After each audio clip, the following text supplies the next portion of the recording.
Olá a todos. Para quem não me conhece, eu sou a professora Cláudia. Eu examinei alguns pontos da matéria de processo penal com vocês. Eu retomo agora algumas matérias de direito penal, tudo bem?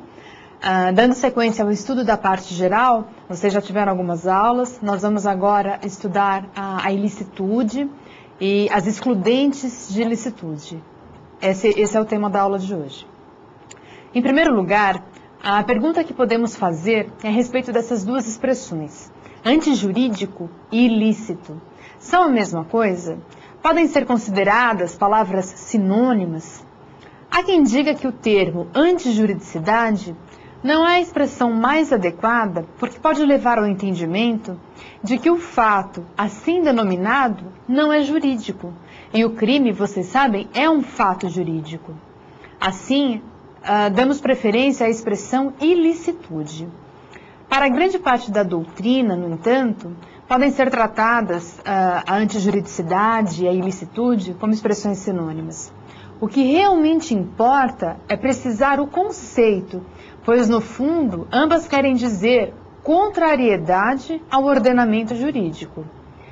Não basta que uma determinada conduta se amolde à descrição da conduta descrita no tipo. É preciso mais. É preciso que o fato seja antijurídico, contrário ao direito. A antijuridicidade pode ser definida como a contrariedade que se estabelece entre a conduta e o ordenamento jurídico, a norma. De um lado, nós temos o fato, a ação humana. De outro lado, o ordenamento, as regras de conduta, as regras jurídicas. Qualquer conduta que se contrapor ao ordenamento jurídico configura a ilicitude. Notem que não se trata de uma característica própria da teoria do crime, ou do direito penal, como é o estudo da tipicidade, da culpabilidade. A ilicitude ela tem um sentido unitário dentro do direito. Não há propriamente que se falar em ilícito civil, ilícito administrativo, ilícito tributário. Todo ilícito afeta a ordem jurídica. Desse modo, pode-se afirmar que a ordem jurídica não aceita contradições internas. Não aceita que determinado fato seja lícito em um ramo do direito e ilícito em outro, ok? Vamos devagar em relação a essa parte teórica, para que fique bem claro para vocês esses conceitos que a gente vai passar a tratar.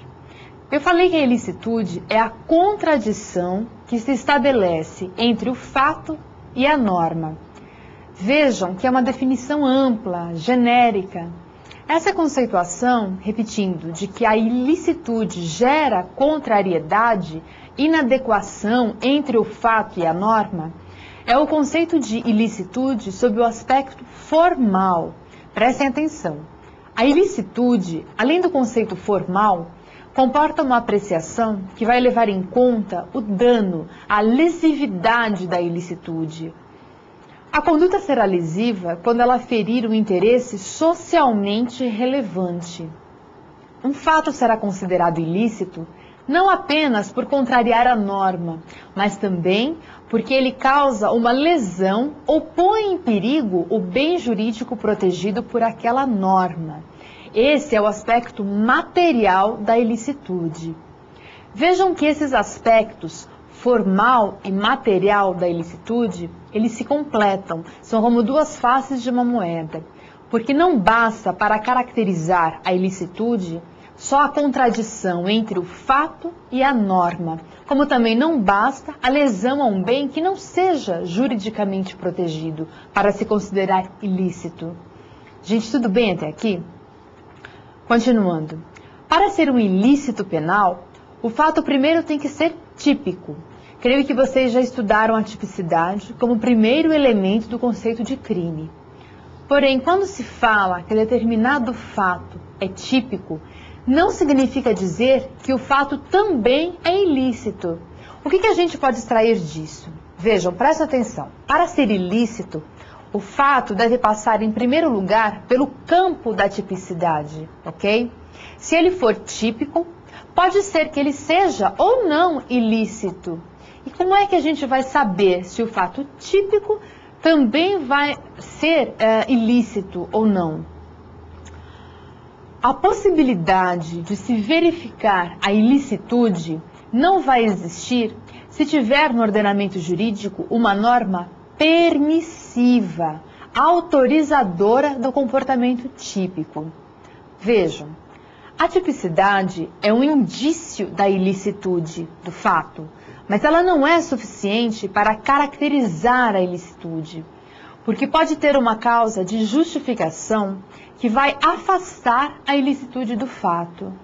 A tipicidade, repetindo, traz uma presunção de ilicitude que vai ser afastada se o ordenamento jurídico permitiu aquela conduta através de uma norma permissiva.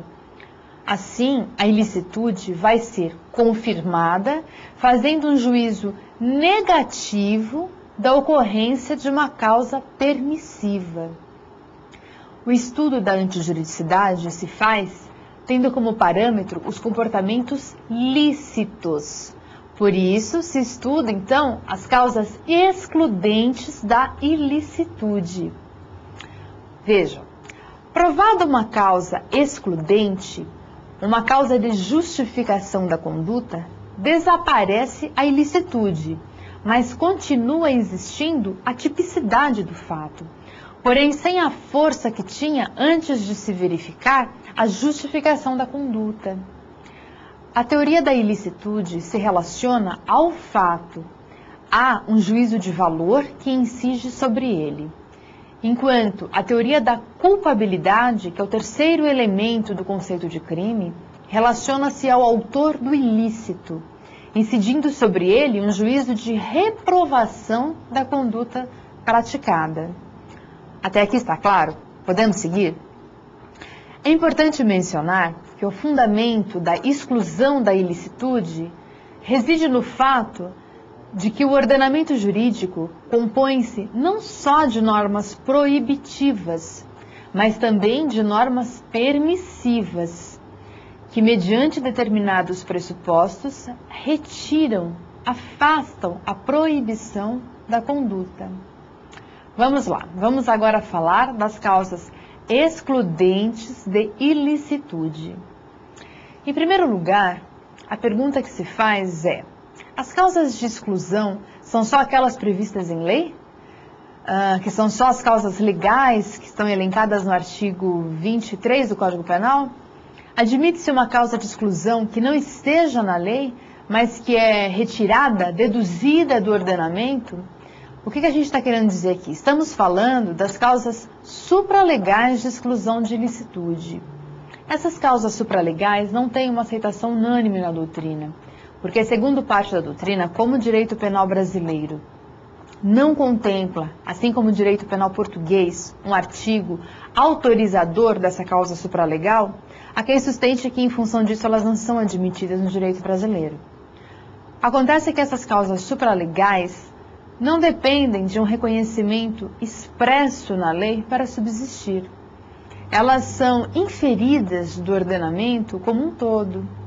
A primeira dessas causas, que é importante vocês conhecerem, é o consentimento do ofendido. A primeira observação que devemos fazer em relação ao consentimento do ofendido é que ele só vale como causa justificadora nos crimes em que o dissenso do ofendido é elemento do tipo. Por exemplo, no crime de estupro, o dissenso da vítima é elemento do tipo. Se houver consentimento por parte da vítima, não há que se falar em estupro, mas sim em relação sexual consentida, não há crime, portanto. Outros requisitos também são necessários. Vejam nesse mesmo exemplo, pode surgir a seguinte questão: e se a vítima tiver 12 anos? O consentimento dela afasta também o crime? Outro requisito para que o consentimento do ofendido seja considerado causa supralegal de exclusão do ilícito é a capacidade do ofendido para dar o consentimento válido. Quando vocês forem estudar os crimes contra a liberdade sexual, vocês vão ver a presunção de violência prevista no artigo 224 do Código Penal, que exatamente afasta a validade do consentimento de quem for menor de 14 anos. Entende a lei que uma pessoa menor de 14 anos não tem condições de decidir se deseja ou não ter uma relação sexual. Logo, mesmo que ela venha a consentir, a lei presume que esse consentimento não é válido, de modo que a lei presume que o ato foi violento. Essa é a presunção de violência do artigo 224. Voltando ao consentimento do ofendido, já vimos que são requisitos do mesmo o dissenso ser elemento do tipo, a capacidade da vítima de dar o consentimento válido e, por último, ser o bem jurídico disponível. Há ainda quem entenda que as lesões esportivas também têm o consentimento da vítima. O atleta, o esportista, quando ele aceita as regras do jogo, ele consente nas possíveis lesões que ele venha a sofrer em decorrência do jogo. Ele tem conhecimento do risco dessas lesões e aceita o risco quando ele decide participar. Bem, já vimos o conceito de ilicitude formal e material, causa supralegal de exclusão do ilícito. Vamos ver dois pontos ainda antes de entrarmos nas causas legais de exclusão: a legítima defesa, o estado de necessidade, o estrito cumprimento do dever legal e o exercício regular de direito, ok? Vamos falar da teoria objetiva e subjetiva das excludentes. A importância dessas teorias é estabelecer se é ou não necessário para o reconhecimento da excludente que o agente que realiza um fato típico, mas que seja acobertado por uma excludente, tenha consciência ou não de que está agindo autorizado por uma norma permissiva. A questão que se faz é possível alguém agir em legítima defesa sem ter a vontade de se defender? Ou ainda estar em estado de necessidade, sem, no entanto, ter a consciência de que age na defesa de um bem?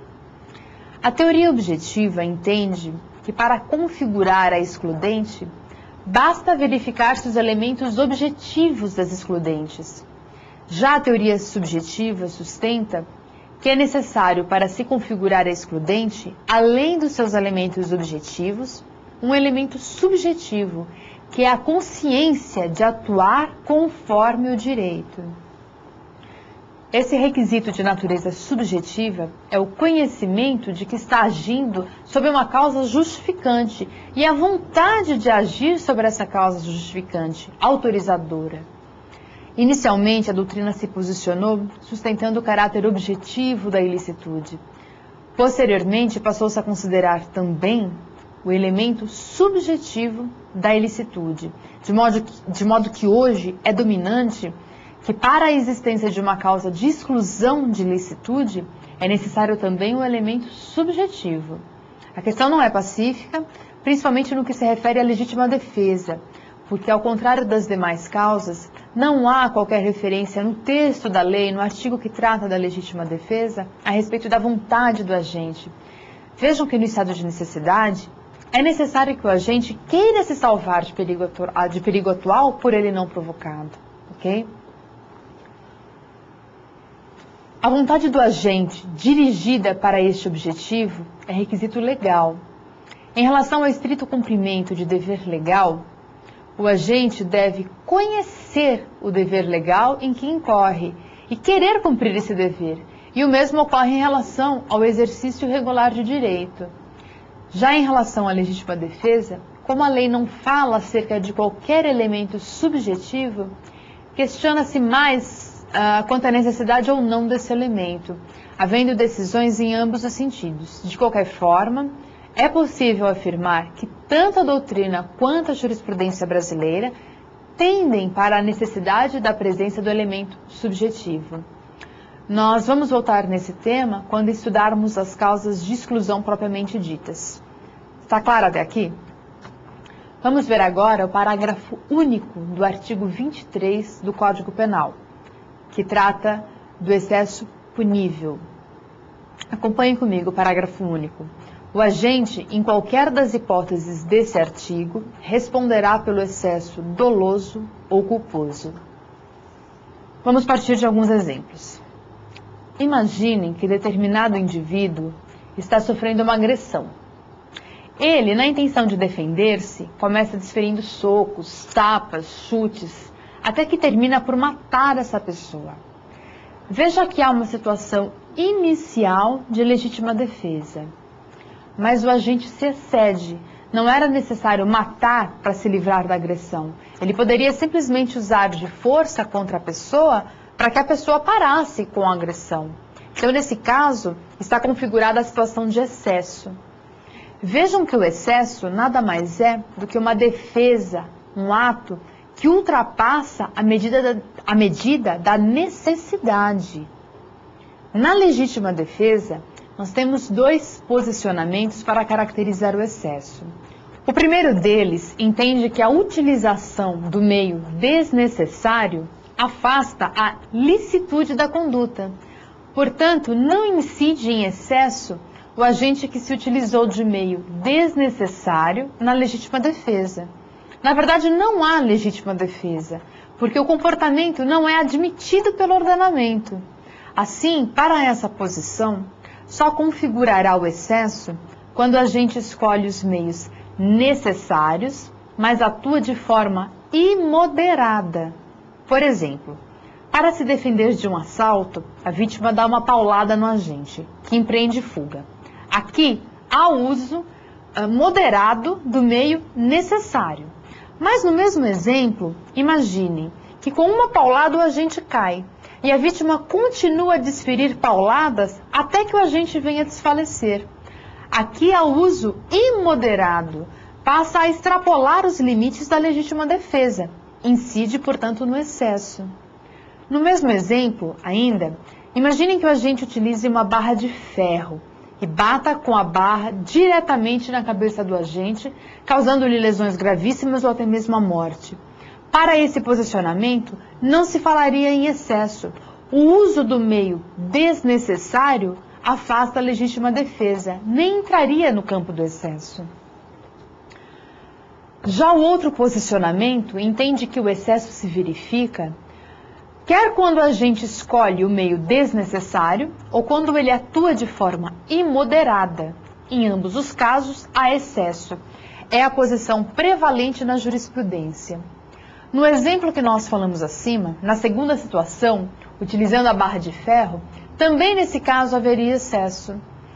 É importante observar que a análise concreta de cada caso é a que melhor permite verificar se foram ou não observados os requisitos da causa justificativa.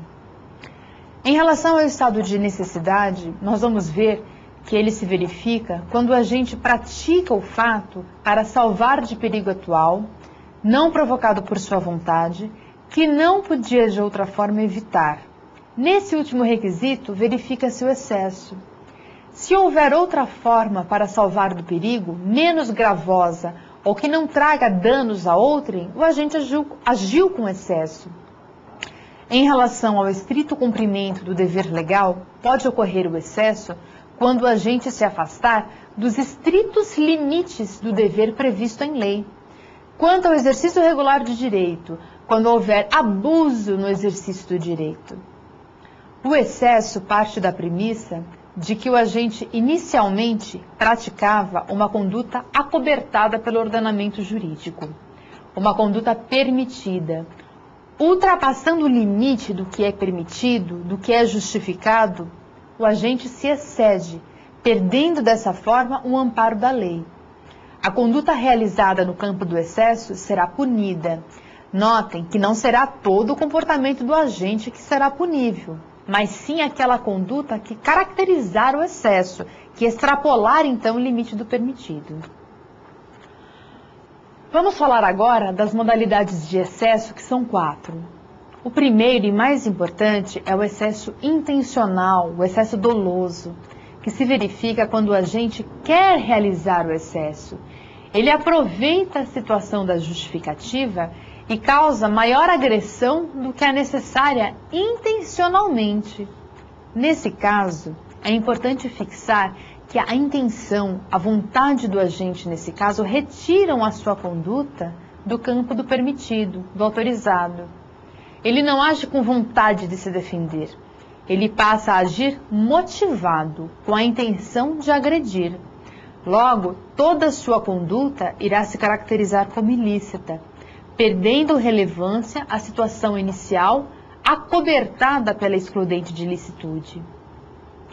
Uma segunda modalidade de excesso é o excesso culposo.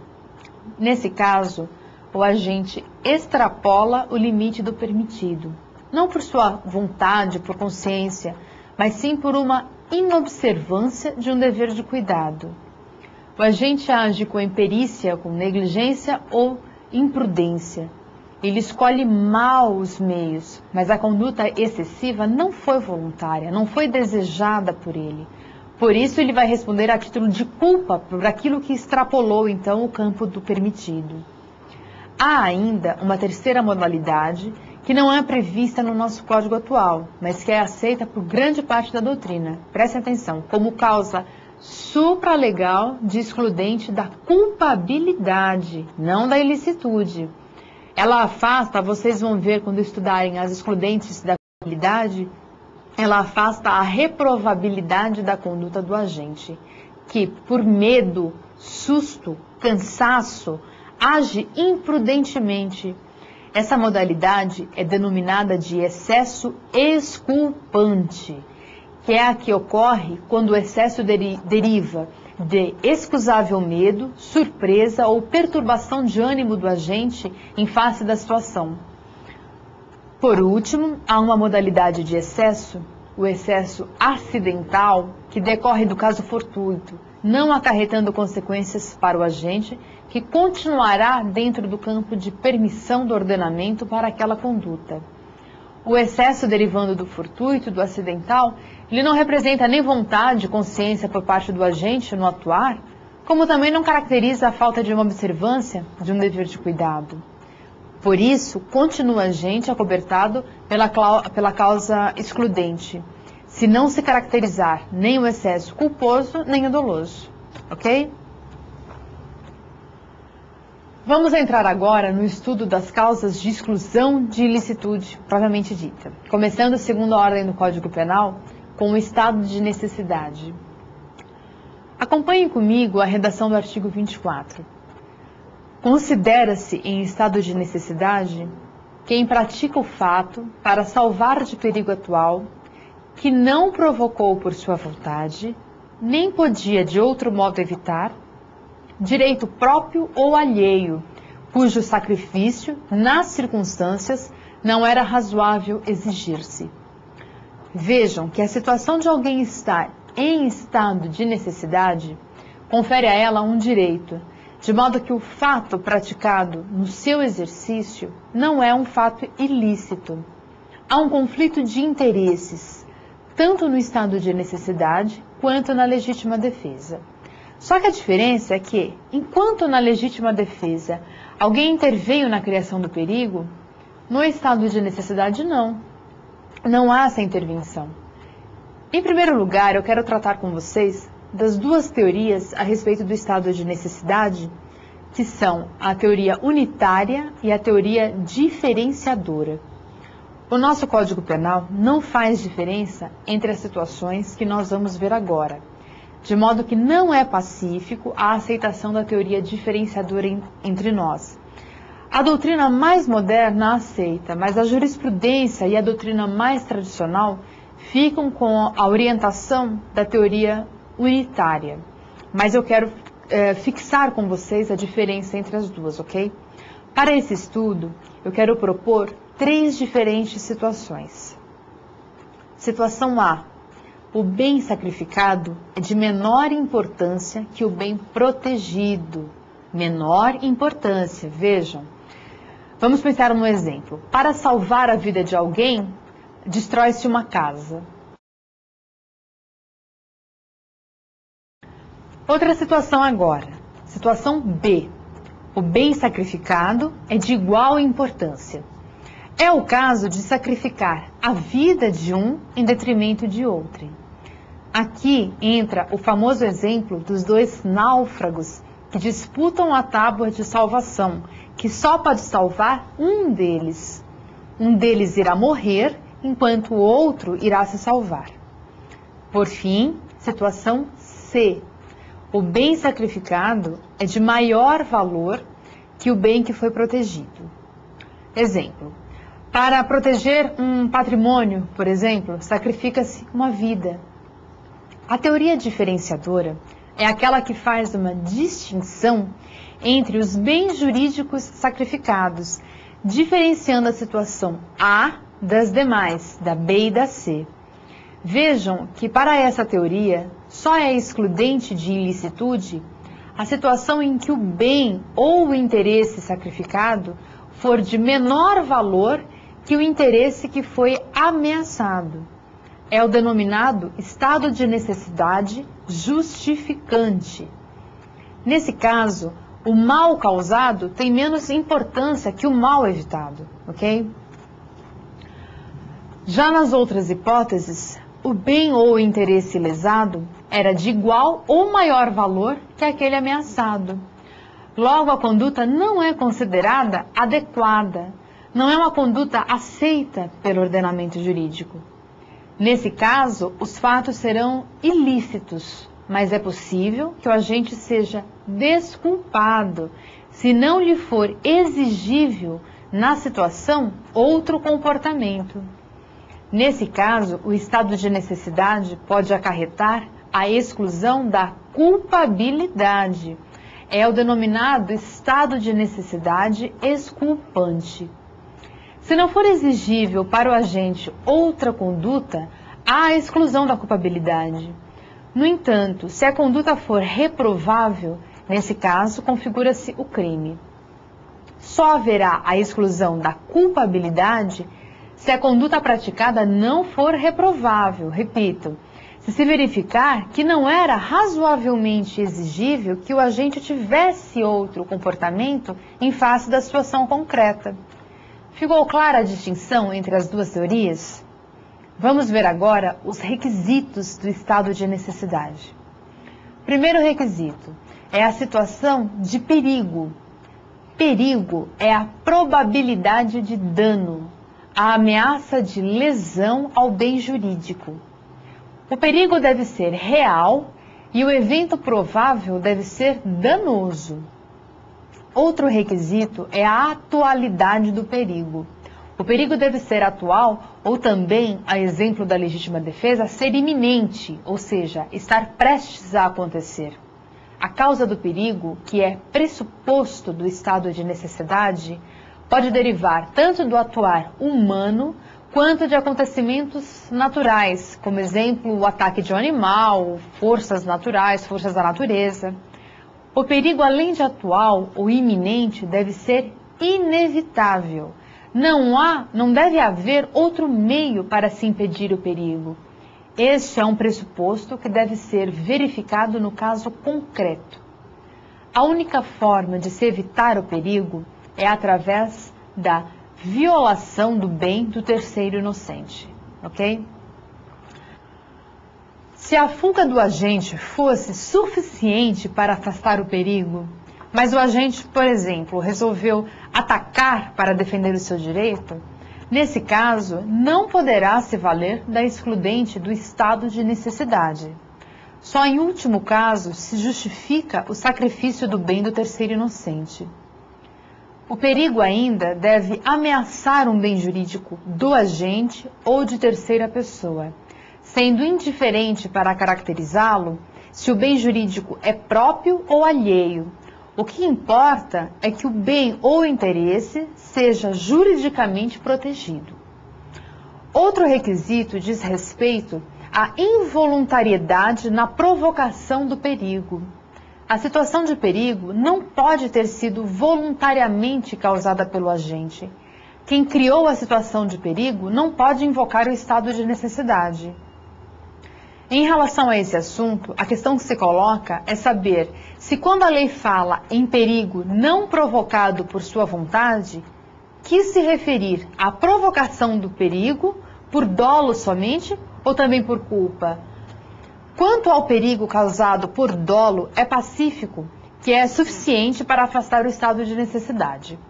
Já em relação à culpa, é possível afirmar-se que pode ocorrer o estado de necessidade quando o agente tenha provocado perigo por culpa, embora a análise deva ser feita no caso concreto, pois, de acordo com os bens em conflito, será possível ter uma situação onde seja justo reconhecer o estado de necessidade de alguém que tenha causado perigo culposamente, mas para defender sua vida, por exemplo, causa pequena lesão em outra pessoa, ou ainda um dano patrimonial de pequena monta.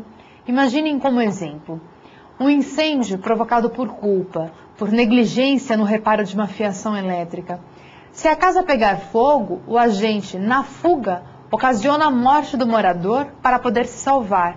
Não será justo, nesse caso, falar em estado de necessidade, tendo o agente causado perigo, ainda que culposamente.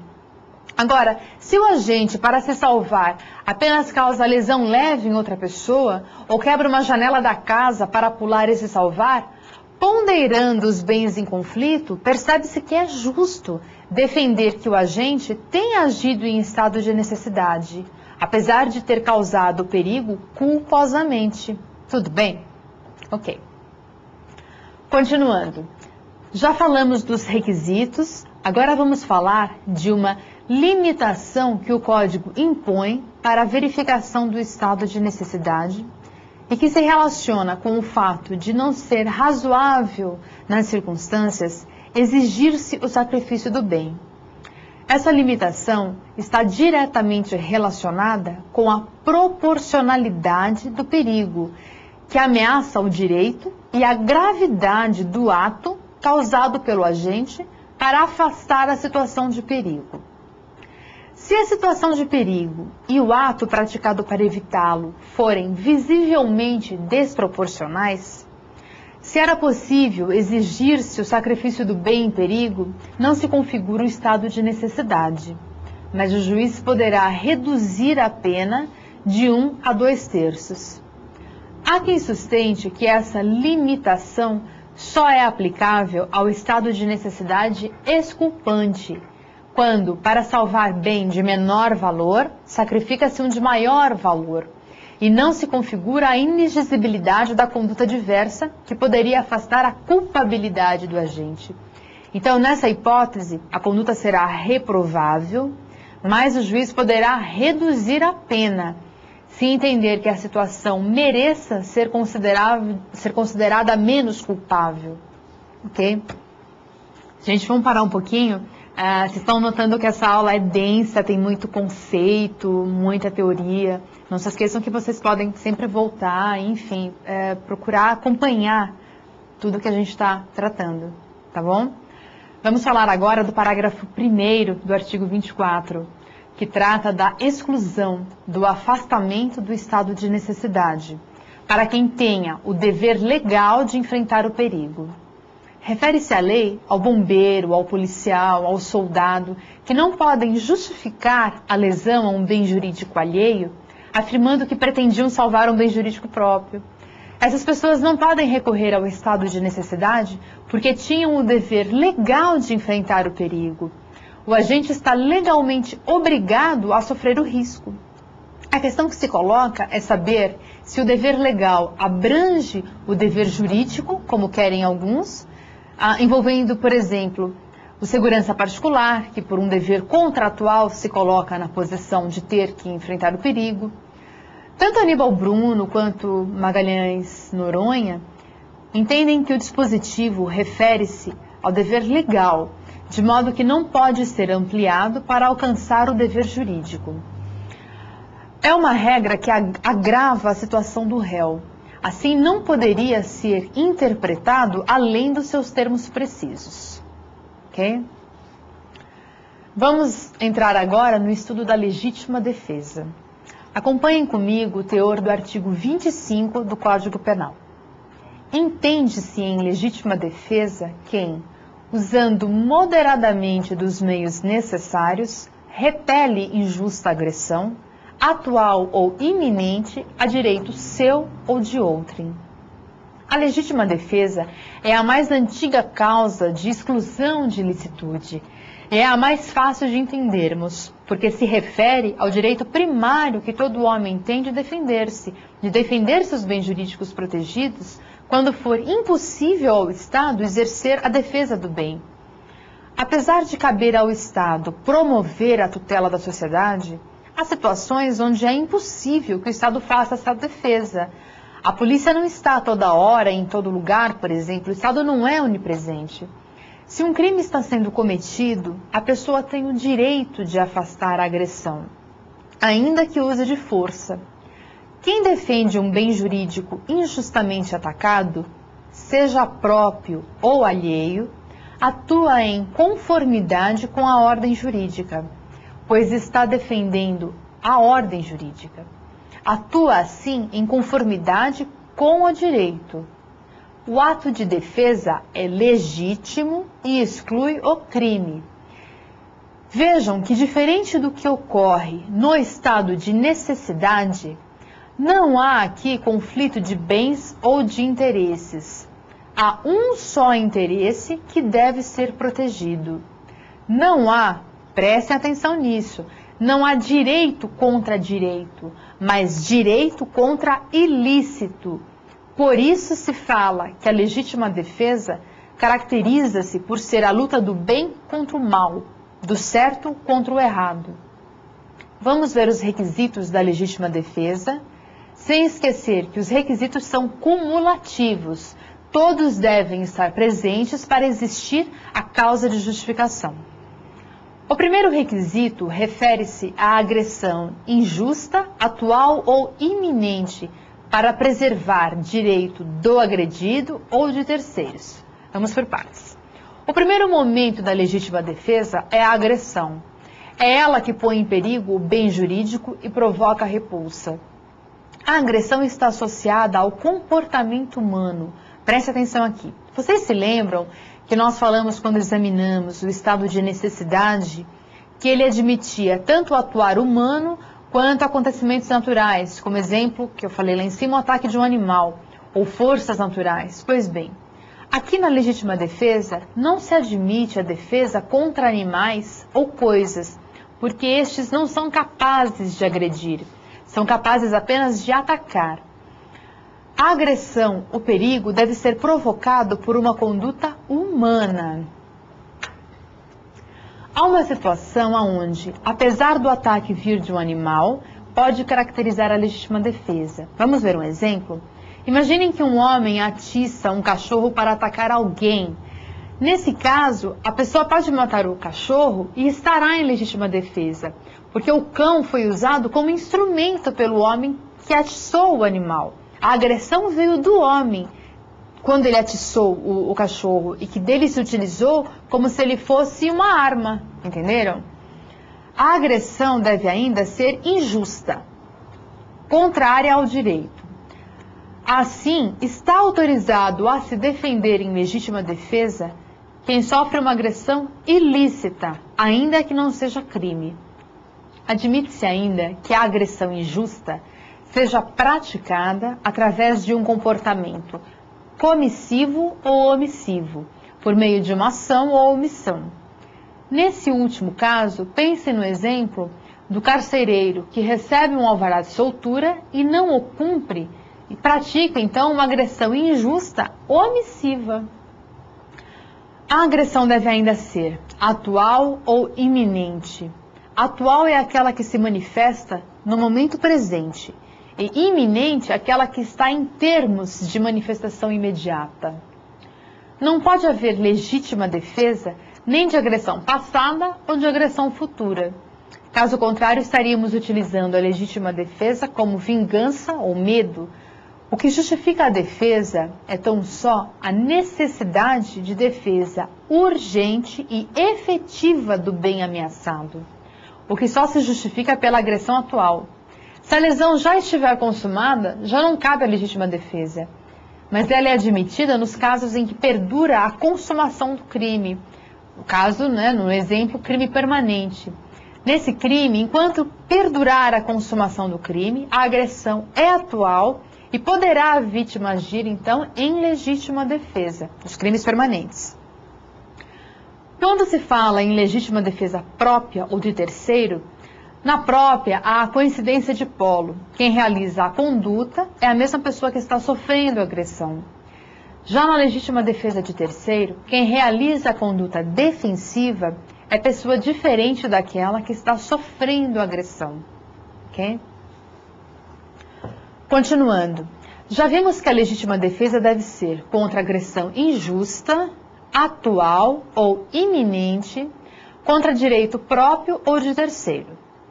Vamos agora analisar o segundo requisito, que é a repulsa com os meios necessários.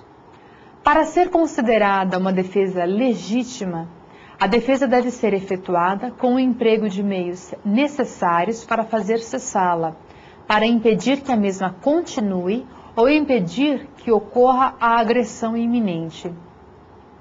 Meios necessários são aqueles suficientes e indispensáveis para o exercício da defesa, dentre os meios disponíveis. Admite-se, dentro da análise do caso concreto, como necessário o único meio disponível, mas nesse caso será analisado com mais ênfase a moderação no uso desse meio. Por fim, deve haver o uso moderado dos meios na repulsa. Vejam bem, meios necessários e uso moderado. A moderação é a temperança. A repulsa deve ter a moderação como um de seus requisitos necessários. O que significa dizer que a repulsa deve ser exercida de forma proporcional ao ataque. A situação que provoca o exercício da legítima defesa está diretamente relacionada com a intensidade da agressão, com os meios de defesa que a vítima tem disponíveis e também com a periculosidade do agressor. Assim, não se exige uma adequação perfeita entre o ataque e a defesa para existir a legítima. Há até muitas decisões nesse sentido. Vamos ver uma. O requisito da moderação na repulsa não exige critério milimétrico de aferição quanto à proporcionalidade da defesa ao ataque sofrido pelo réu. Isso é tranquilo na jurisprudência, até porque, vendo-se na iminência de sucumbir e ser eliminado, lança a mão o indivíduo de recurso que tem para sobreviver. Nesta fração de segundo, já não dispõe de meios para procurar e eleger opções. Já acabamos de ver os elementos objetivos da legítima defesa. Nós tratamos no começo dessa aula do elemento subjetivo das causas de exclusão do ilícito. Especificamente em relação à legítima defesa, exige-se o animus defendendi, a vontade de se defender da agressão, é o elemento subjetivo que deve orientar a conduta do agente. O que distingue a ação criminosa da ação praticada em legítima defesa é exatamente o seu elemento subjetivo. A doutrina costuma tratar de algumas modalidades de legítima defesa que vamos ver agora. A legítima defesa recíproca ou legítima defesa real contra a legítima defesa real não é admitida pelo ordenamento. Vejam, seria uma contradição admitir a existência dessa modalidade de legítima defesa, porque o requisito da agressão injusta em uma das situações não poderia existir. Assim, não há como se verificar a defesa justa em ambos os casos. O exemplo típico é o duelo. Já a legítima defesa real contra a legítima defesa putativa é admitida porque quem está sob amparo da legítima defesa se defende de uma agressão injusta. E quem está agindo em legítima defesa putativa reage a uma agressão imaginária embora acredite tratar-se de uma agressão injusta. Na defesa putativa, os pressupostos da legítima defesa não se verificam, mas, por erro, são considerados pelo agente como se existissem na realidade. Tudo bem? Legítima defesa real é a legítima defesa que estudamos, onde se verifica, então, a existência de todos os pressupostos necessários para a sua configuração. E legítima defesa sucessiva é admitida e ocorre quando o agente se defende do excesso de legítima defesa. É a legítima defesa contra o excesso praticado. Vamos pensar num exemplo. Imaginem que um ladrão é flagrado pelo dono de um carro tentando fazer uma ligação direta. O dono parte para cima do ladrão para imobilizá-lo até a chegada da polícia. Porém, depois de imobilizá-lo, o dono começa a agredi-lo com chutes e socos. Nesse caso, o ladrão poderá se defender das agressões que ultrapassaram o campo da necessidade. Já vimos a legítima defesa real, putativa, recíproca e sucessiva. Vamos tratar agora das ofendículas, que são dispositivos colocados em um bem juridicamente protegido para defendê-lo de ataque ou ameaça. Citamos como exemplo cacos de vidro cimentado em cima de muro, cerca elétrica, arame farpado. Há quem entenda que esses dispositivos predispostos para a defesa configuram exercício regular de direito. Para outros, como Nelson Hungria, Frederico Marques, Magalhães Noronha, configura hipótese de legítima defesa pré-ordenada, pois atuam no momento da agressão injusta. Vejam, devem respeitar os requisitos da legítima defesa, ou seja, devem ser obstáculos necessários dispostos de forma moderada. Por fim, vamos falar agora do estrito cumprimento do dever legal. Vejam, aquele que age limitando-se a cumprir um dever legal em seus estritos termos, sem abusos, portanto, tem afastada a ilicitude da conduta. O dever legal advém de uma norma penal ou extrapenal. Só não se aceita que se relacione a um dever moral, religioso, enfim, que não tem amparo na lei. Temos como exemplo a atuação dos agentes públicos, de policiais. Um fato praticado por um policial que seja considerado crime perde seu caráter de ilícito quando o policial, por exemplo, estiver no estrito cumprimento do dever legal.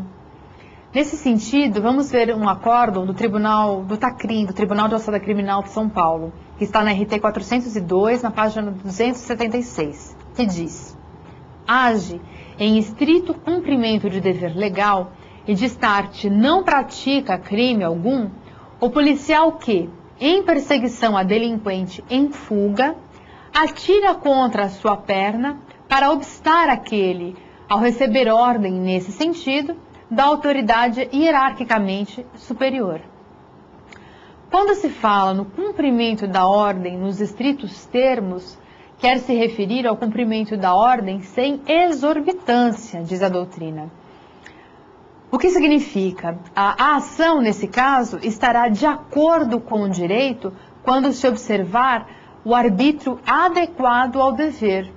Outro acórdão, este do Tribunal de Justiça de São Paulo, localizado na RT 486, página 277, diz que, para que o direito ou cumprimento de dever legal, dever oriundo diretamente da ordem da lei, discriminem o fato, é necessário que obedeça rigorosamente às condições objetivas a que estão subordinadas. Todo direito, como todo dever, é limitado ou regulado na sua execução. Fora dos limites traçados na lei, o que se apresenta é o abuso do direito ou excesso de poder, diz o acórdão. Em relação ao exercício regular de direito, vamos voltar um pouco lá no começo da nossa aula, quando vimos que a ilicitude tem um sentido unitário dentro do direito, que o ilícito afeta a ordem jurídica. Desse modo, pode-se afirmar que a ordem jurídica não aceita contradições internas. Pois bem, o exercício regular de direito vai ao encontro dessa afirmação, porque se uma conduta é autorizada por uma regra jurídica, ela não poderá ser considerada um ilícito penal. Vejam essa decisão do Tribunal de Alçada de Minas Gerais.